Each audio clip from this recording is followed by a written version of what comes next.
नमस्कार, स्वागत है आपका कमोडिटी 10 बजे में। शुरुआत आज करेंगे गोल्ड और सिल्वर के साथ, जहां पर लगातार नए रिकॉर्ड बनते जा रहे हैं। खाड़ी देशों से जिस तरह के तनाव है, उसका पूरा रिस्क प्रीमियम भाव को मिल रहा है। 78,240 रुपए का नया हाई एमसीएक्स पर सोने ने लगा दिया है। कॉमेक्स गोल्ड की अगर बात करें तो $2750 के करीब अब कॉमेक्स का गोल्ड फ्यूचर्स पहुंच चुका है। 2725 के आसपास स्पॉट गोल्ड ट्रेड कर रहा है। तो एक जबरदस्त तेजी यहां पर दिख रही है। और सिर्फ सोना ही नहीं, चांदी भी जबरदस्त तेजी के मूड में है।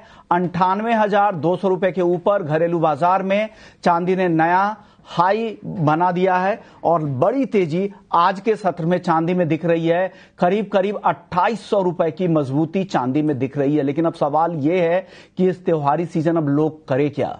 जिस तरह की तेजी आई है, ये सबसे पहले इसी पर आज बातचीत करते हैं। दिनेश जी है हमारे साथ प्रो इंटेलिट्रेड सर्विसेज से। दिनेश जी, बताइए क्या हो गया है सोने चांदी को, इतनी महंगाई बढ़ती जा रही है, इतनी तेजी, क्या वजह है और अब क्या करना चाहिए? कुछ नरमी आएगी या ये तेजी चलती रहेगी? जी नमस्कार ऋषभ मोहन जी। नमस्कार सिल्वर की अगर पहली बात करते तो बहुत ज्यादा कंसोलिडेशन था, और कंसोलिडेशन में जो इंटरनेशनल मार्केट था वो 2686, ये बहुत ही बड़ा एक रेजिस्टेंस जोन था, जो ट्रिपल टॉप था, जहां से बार बार प्राइसेस नीचे आने का प्रयास कर रही थी। और ईसीबी ने जो 25 बेसिस पॉइंट इंटरेस्ट रेट घटाया, उसके बाद में ये ब्रेकआउट हमें देखने मिला और वॉल्यूम के साथ ब्रेकआउट देखने मिला।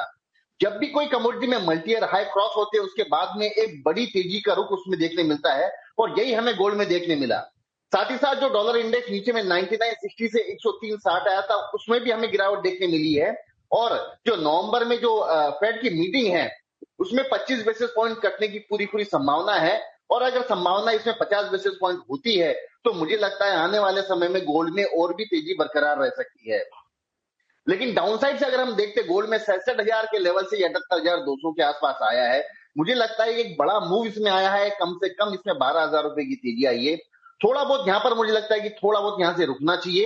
एक बार दोबारा 77,700 77,500 के आसपास लेवल्स आने चाहिए, वहां पर हमें फ्रेश खरीदारी करनी चाहिए। मौजूदा स्तर पर मुझे लगता है कि यूफोरिया हो गया है, थोड़ा सा प्राइसेस ज्यादा ऊपर हो गई है, यहां से नीचे आने की थोड़ी बहुत संभावना जरूर बनती है। लेकिन सिल्वर की अगर मैं बात करूं तो 96,400 ये काफी बड़ा महत्वपूर्ण एक रेजिस्टेंस जोन था, और इंटरनेशनल मार्केट में 32.5 का लेवल था जो क्रॉस हुआ है। मुझे लगता है अब सिल्वर की रफ्तार बहुत ज्यादा तेज रहेगी गोल्ड के मुकाबले। गोल्ड कुछ हद तक यहाँ पर रुकेगा, लेकिन सिल्वर में आने वाले समय में हमें नए आंकड़े, नए फिगर्स देखने मिलेंगे, और पॉसिबल ये है कि दिवाली तक हमें 1,01,000 के लेवल्स भी देखने मिल सकते हैं। दिवाली तक, यानी अगले हफ्ते तक आपको लग रहा है कि 1,01,000 भी चांदी जा सकती है। बड़ी तेजी आपको अभी भी इस भाव पर भी कन्विक्शन आपको चांदी में ज्यादा है, लेकिन गोल्ड में सतर्क रहने की सलाह है, क्योंकि गोल्ड लगातार नया हाई बना रहा है। संभल कर रहे, कभी भी एक मुनाफा वसूली का दौर भी दिख सकता है गोल्ड को लेकर। लेकिन चांदी पर अभी भी दिनेश जी बुलिश है। क्रूड और मेटल्स पर बताइए सर, यहां से क्या होने वाला है? क्रूड में क्या होगा, मेटल्स में क्या होगा?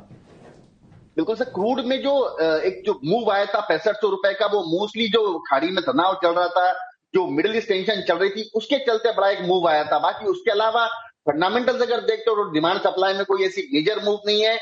डिमांड जो है ये डाउन साइड ही है, और सप्लाई इसमें निरंतर बढ़ रहा है। ओपेक ने भी अभी आपने बताया है कि डिमांड बहुत ज्यादा कमजोर है, तो मुझे ऐसा नहीं लगता है कि क्रूड में कोई बड़ा मूव आ सकता है। मेरे हिसाब से नवंबर जो कॉन्ट्रैक्ट है, जो अभी मेरे हिसाब से 5875-80 के आसपास इसको सेल करना चाहिए। डाउन साइड 5780 के लेवल्स हमें देखने मिल सकते हैं। 5950 का इसमें स्टॉप लॉस मेंटेन करके मुझे इसमें ट्रेंड थोड़ा सा डाउन ही नजर आता है। आपको क्रूड में और भी डाउन नजर आता है, और पिछले हफ्ते भी हमने देखा था 7% से ज्यादा की गिरावट देखी थी। चलिए अब एग्री मार्केट की बात कर लेते हैं। फटाफट से आपको एग्री मार्केट की 10 बड़ी खबरें बता देते हैं, भाव के हिसाब से क्या कुछ हो रहा है मार्केट में, फिर एक एक करके उन कमोडिटीज पर दिनेश जी की राय भी लेंगे। सबसे पहले मसालों से शुरुआत कर लेते हैं, जहां पर धीरे धीरे खरीदारी लौट रही है। त्योहारी सीजन की डिमांड है, साथ ही एक्सपोर्ट डिमांड में भी सुधार होने की बात आ रही है, और इसके अलावा रमजान की खरीदारी भी आगे और बढ़ने की उम्मीद है। जीरे में देखिए तो हल्की खरीदारी, एक एक करके बताइए। जीरा सबसे पहले बताइए, आप इसकी मिड टर्म सेमिनार से लौटे भी है, क्या कुछ निकलकर वहां से आ रहा है सर जीरे में? जी बिल्कुल, तीनों मसालों पे काफी बड़ी अच्छी चर्चा हुई वहां पर, और बहुत ही शानदार सेमिनार रहा था इसका। अगर जीरे की बात करो तो सबका कहना है कि कैरी फॉरवर्ड स्टॉक बहुत ज्यादा है।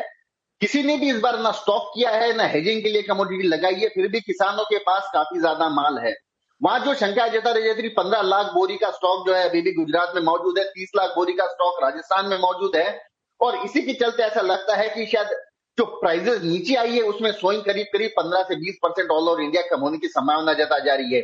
यही एक महज फैक्टर है जो प्राइजेस को थोड़ा यहां से ऊपर लिया सकता है।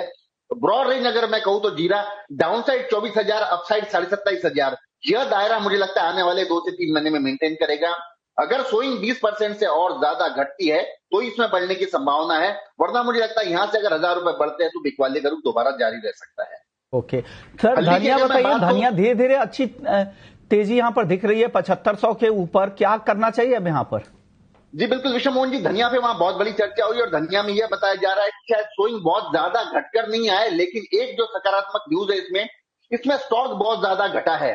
पिछले साल जो है जो इसकी फसल थी करीब करीब 1 करोड़ 10 लाख बैग थी और उसमें जो डिमांड है ये काफी अच्छी थी। एक्सपोर्ट में करीब करीब 18 लाख बोरी का एक्सपोर्ट हुआ है और इंपोर्ट महज 5 लाख बोरी का हुआ है। तो धनिया में कैरी फॉरवर्ड स्टॉक बहुत ज्यादा घटा है और यही एक बड़ा फैक्टर रह सकता है। आने वाले समय में धनिया में एक अच्छी विस्फोटक तेजी हमें देखने मिल सकती है। 7300 7400 के आसपास का धनिया लेने में कोई हर्ज नजर नहीं आता है। 8,000 के लेवल्स नवंबर के महीने में देखने मिल सकते हैं। डाउनसाइड 7150 का इसमें स्टॉप लॉस मेंटेन किया जा सकता है। ओके, हल्दी बताइए सर, हल्दी में क्या लग रहा है? हल्दी के फंडामेंटल्स क्या कह रहे हैं? भाव किधर जाते दिख रहे हैं आप? जी बिल्कुल, हल्दी में बताया था कि वहां पर भी स्टॉक्स में बहस कमी हुई है। पिछले साल जो है काफी किसानों का माल काफी ज्यादा निकला है, स्टॉकिस्ट का भी माल बहुत अच्छा निकला है। प्राइजेस करीब करीब 13,000 से 18,000 ऊपर में 20,000 भी गई थी, तो इसीलिए जो माल है काफी ज्यादा खाली हुआ है। अभी थोड़ी सी त्योहारी डिमांड है और एक्सपोर्ट में भी थोड़ी पूछ परख काफी अच्छी है। हैंड टू माउथ सिचुएशन थोड़ी सी नजर आती है, जब तक कि नया माल नहीं आता जो कि जनवरी फरवरी में ही आएगा। जो कैरी फॉरवर्ड स्टॉक है उसी से काम चलाना होगा और इसी के चलते बार बार इसमें 13,500 के आसपास में खरीदारी लौट कर आ रही है। 13,500 600 की हल्दी ली जा सकती है, 14,100 200 में इसमें बिकवाली की जा सकती है। 15,000 का लेवल जब तक ये ब्रीच नहीं करता, डाउनसाइड मुझे लगता है 12,500 से 15,000 ये रेंज यह दायरा मेंटेन करेगा। ओके, छोटा जवाब दे दीजिए जाते जाते दिनेश जी, ग्वार पर क्या लग रहा है? ग्वार में क्या हो रहा है सर? जी बिल्कुल, 5500 की 20 की ग्वार मुझे लगता है लेना चाहिए। 5600 की अपसाइड लेवल, 5450 का स्टॉप लॉस मेंटेन किया जा सकता है। ओके, शुक्रिया दिनेश जी, वक्त दिया आपने, एग्री और नॉन एग्री दोनों पर अपना व्यू शेयर किया। चलिए